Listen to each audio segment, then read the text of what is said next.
Hello everyone, good morning.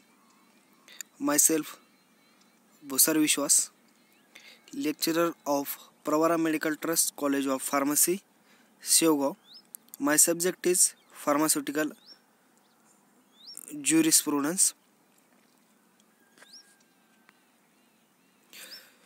So, my dear students, today we are going to discuss new topic or a new chapter, that is Drug Price Control Order. Drug Price Control Order 1995. विद्यार्थी मित्रांनो, आजच्या लेक्चरमध्ये आपण नवीन chapter discuss करणार आहोत pharmaceutical ज्युरिस्प्रुडन्समधील.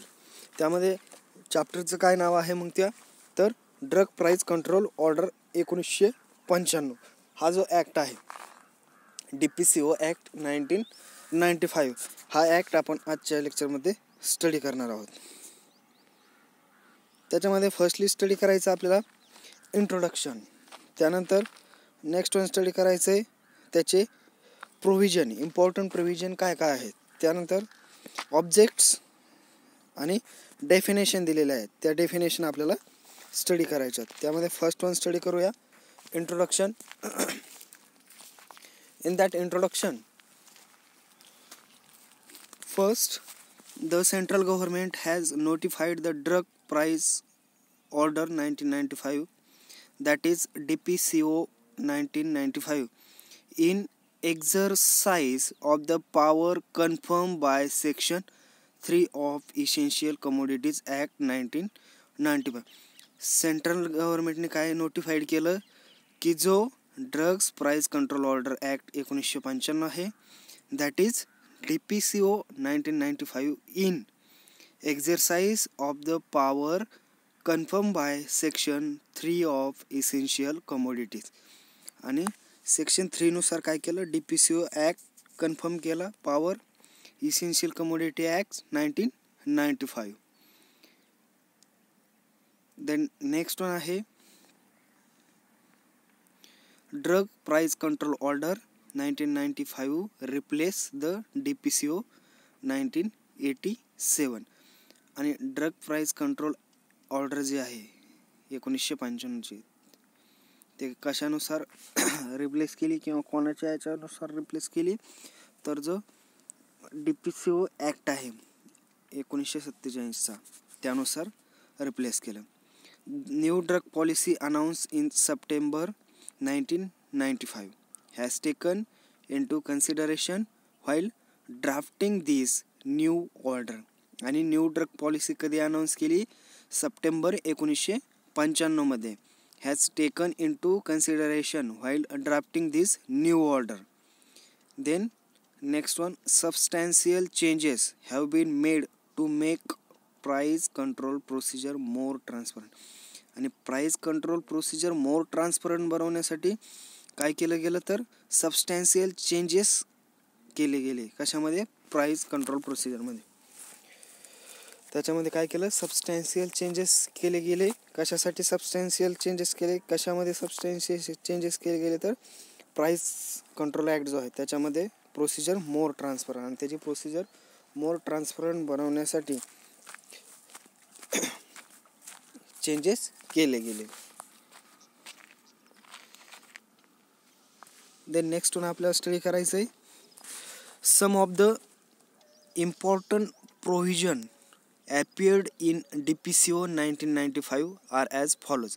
आणि काही importance provision ॲपियर्ड झालेले, लक्षात आलेले DPCO 1995 आणि ते खालीलप्रमाणे आहेत. Exemption from price control to new bulk drug produce through indigenous research. आणि पहिलं प्रोव्हिजन काय आहे, लक्षात आलं की जे प्राइस कंट्रोल आहे न्यू ड्रगची, ती काय झालं, exemption from price control, exemption from price control to new bulk drug produced through indigenous research. And second one is simplifying the forms and information to be submitted. Third one, reducing number of forms from 9 to 6. आणि 9 to 6 जे form आहे ते फॉर्मचे number काय झाले, reduce झाले. Then last one provision काय आहे, stipulation of time limits. Last one काय आहे, stipulation of time limits of 2 months from deciding application for price revision of formulation and 4 months for bulk drug. आणि 2 months कशासाठी पाहिजे, deciding application for price revision of फॉर्म्युलेशनसाठी आणि 4 months of for bulk ड्रगसाठी.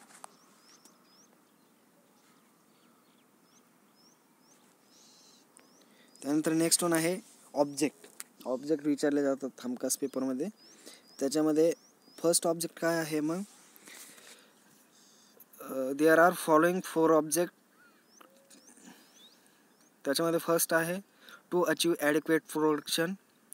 काय first काय achieve करणं, adequate production हे त्याचं फर्स्ट ऑब्जेक्ट आहे. हा ॲक्ट पास करण्यामागील फर्स्ट ऑब्जेक्टिव्ह काय आहे, तर to achieve adequate productions. Adequate production achieve करणं हे त्याच्या मागील फर्स्ट उद्दिष्ट आहे. त्यानंतर नेक्स्ट वन आहे to secure or regulate the equitable distribution. Second काय ऑब्जेक्ट, काय सेक्युअर करणं, त्याचबरोबर रेग्युलेट करणं, काय equitable distribution. Then third one आहे to maintain and increase the supplies of bulk drugs and formulation. आणि काय करणं, बल्क ड्रग्सचं सप्लाय त्याचबरोबर फॉर्म्युलेशनचं सप्लाय मेंटेन करणं आणि इन्क्रीज करणं. To maintain and increases the supplies of bulk drug and formulation. Then last one आहे to make this available for at fair price. आणि ते अवेलेबल करणं कोणत्या प्राईजमध्ये, फेअर प्राईजमध्ये अवेलेबल करणं. हे 4 ऑब्जेक्टिव्ह आहे. कोणते ऑब्जेक्टिव्ह आपण स्टडी केले होते, त्यामध्ये achieve the adequate production. Next one आहे to secure or regulate the equitable distribution. Third one आहे to maintain and increase the supplies of bulk drug and formulation. And last one is to make this available at fair price. Then next one आहे definition आहेत. डेफिनेशनमध्ये काय काय definition आहेत, त्यामध्ये bulk drug आहे, selling price आहे, dealer आहे. त्यामध्ये फर्स्ट स्टडी करूया bulk drug.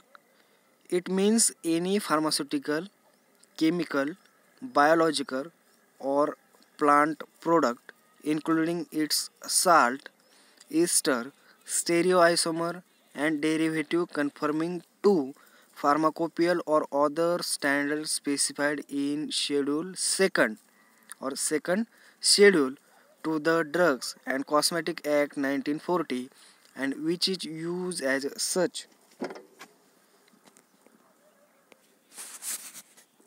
And which is used as such or ingredient in any formulation. आणि बल्क ड्रग म्हणजे काय, त्याचा अर्थ काय आहे, तर इट मीन्स त्याचा अर्थ काय, एनी फार्मास्युटिकल, कोणतेही फार्मास्युटिकल, त्याचबरोबर कोणतेही केमिकल, त्याचबरोबर बायोलॉजिकल किंवा प्लांट प्रोडक्ट. त्याच्यामध्ये काय इन्क्लूड असेल, इट इज साल्ट, त्याची साल्ट असेल, त्याचबरोबर त्याची इस्टर, ते स्टेरिआयसोमर आणि त्याचे derivative conforming to pharmacopoeial or other standard specified. आणि जे स्टँडर्ड स्पेसिफाईड केलेले आहेत कशाच्यानुसार, शेड्यूल 2 नुसार, to the drugs and cosmetic act 1940. Drugs and cosmetic ॲक्टनुसार 2nd शेड्यूलच्या अंतर्गत जे स्टँडर्ड स्पेसिफाईड केलेले आहेत फार्माकोपियानुसार, फार्माकोपियल स्टँडर्ड जे किंवा अदर स्टँडर्ड जे स्पेसिफाईड केलेले आहेत, आणि त्याचा use and which is use as such, त्याचा यूज काय म्हणून, इन्ग्रेडियंट म्हणून केला जातो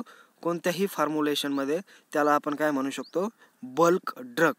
समजलंय, त्यामध्ये बल्क ड्रग आपण कोणाला म्हणू शकतो, म्हणजे असे कोणतेही, किंवा याचा अर्थ काय, इट मीन्स काय, एनी कोणतेही फार्मास्युटिकल, त्याचबरोबर केमिकल, त्याचबरोबर बायोलॉजिकल किंवा प्लांट प्रोडक्ट असतील, त्याच्यामध्ये काय इन्क्लुडिंग असेल, साल्ट असेल, इस्टर असेल, स्टेरिओआयसोमर असतील, त्याचे डेरिव्हेटिव्ह असतील, कन्फर्मिंग टू म्हणजे ते कन्फर्म कशानुसार करणार आपण, त्याला काहीतरी स्टँडर्ड पाहिजे आणि ते स्टँडर्ड आपण कम्पेअर करणार. मग ते कोणानुसार, एक तर फार्माकोपियानुसार, फार्माकोपियल स्टँडर्डनुसार किंवा अदर जे स्टँडर्ड आहेत त्या स्टँडर्डनुसार आपण त्याचं काय कम्पॅरिझन करणार आणि रेफरन्स स्टँडर्डचं. मग काय करणार, शेड्यूल सेकंडनुसार drugs and price control act जो ड्रग्ज अँड कॉस्मेटिक ॲक्ट जो आहे 1940 त्याच्यानुसार मग त्याचा यूज आपण कशासाठी करणार, इन्ग्रेडियंट म्हणून करणार एनी फॉर्म्युलेशनमध्ये. असे ड्रग की त्याचा यूज आपण इन्ग्रेडियंट म्हणून करणार कोणत्याही फॉर्म्युलेशनमध्ये. त्याला आपण काय म्हणणार तर बल्क ड्रग. त्याला आपण काय म्हणणार, बल्क ड्रग. त्यानंतर सेलिंग प्राईस काय आहे, नेक्स्ट डेफिनेशन आहे selling price. It means price fix by government for schedule formulation according to provision of DPCO. आणि याचा अर्थ काय, जी फिक्स प्राईस आहे कोण करतं ते, government, for schedule formulation. It means price fix by the government for schedule formulation according to the provision of DPCO. Then third one आहे dealer. Third one कोणची आहे, डीलर. इट मीन्स डीलर याचा अर्थ काय, it means a person carrying on the business of purchase or sale drugs whether as wholesale or retailer including his agent. म्हणजे dealer कोण, असा agent की काय करू शकतो, कॅरिंग ऑन द बिझनेस, मग त्याच्यामध्ये परचेस असेल किंवा सेलिंग ड्रग्ज असेल, वेदर तो होलसेलरला देत असेल, होलसेलर करीत असेल किंवा रिटेलर करत असेल, आणि including his agent.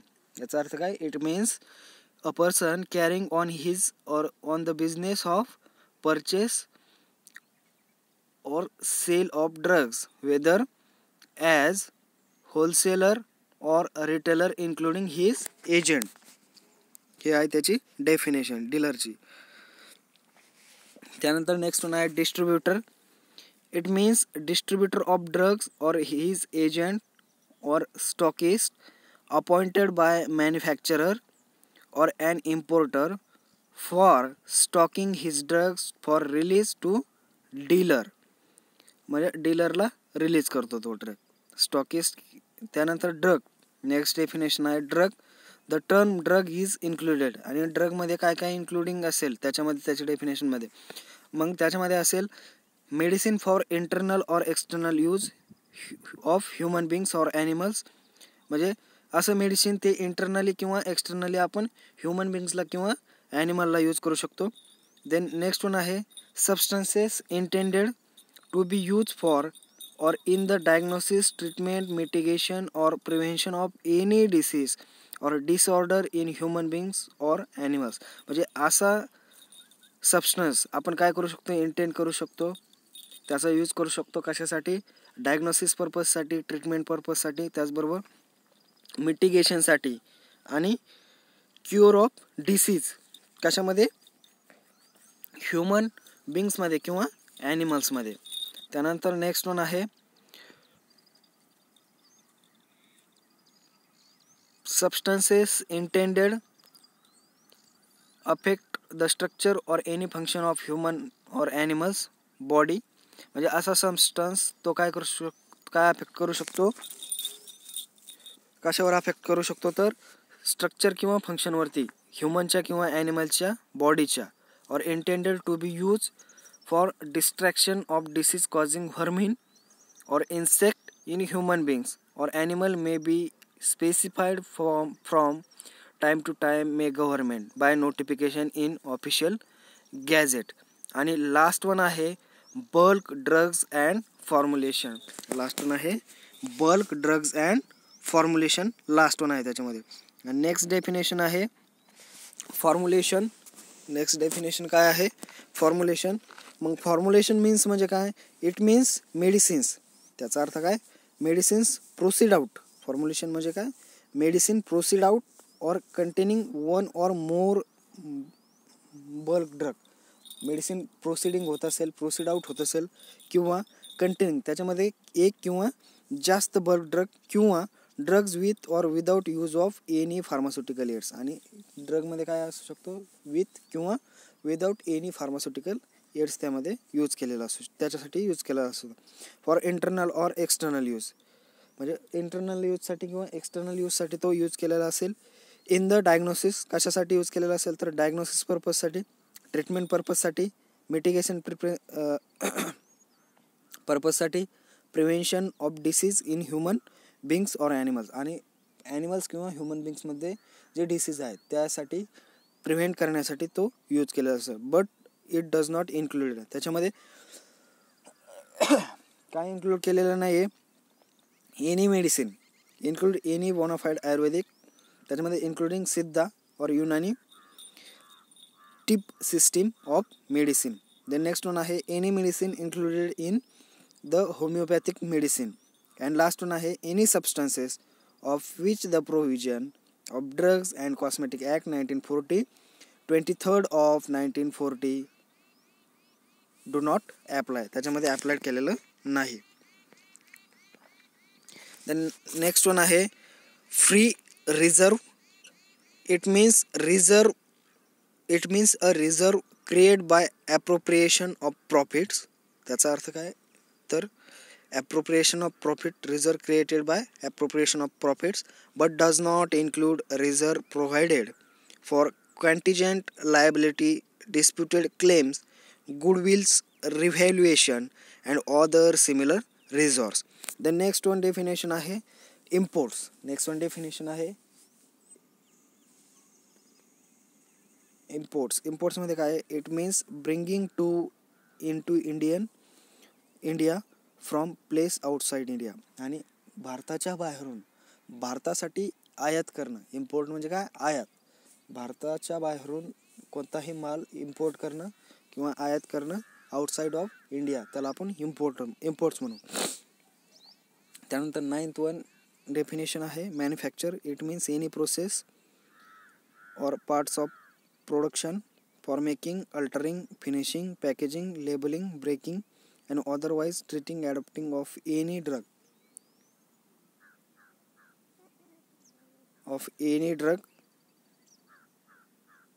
with view of its sale and distribution, but does not include compounding or dispensing of any drug or the packaging of any drug in ordinary course of retail business. म्हणजे process कुठली तर altering असेल, finishing असेल, packaging असेल, labelling असेल, breaking असेल, otherwise treating असेल, ॲडॉप्टिंग असेल, कोणत्याही ड्रगची कशाच्या व्ह्यूच्या दृष्टीने तर त्याच्या सेल्स आणि डिस्ट्रीब्युशनच्या दृष्टीनं, परंतु त्याच्यामध्ये काय इन्क्लूड केलेलं नाही तर कंपाऊंडिंग आणि डिस्पेन्सिंग ऑफ एनी ड्रग किंवा packing of any drug in ordinary course of retail business त्याच्यामध्ये इन्क्लूड केलेलं नाही. Thank you everyone.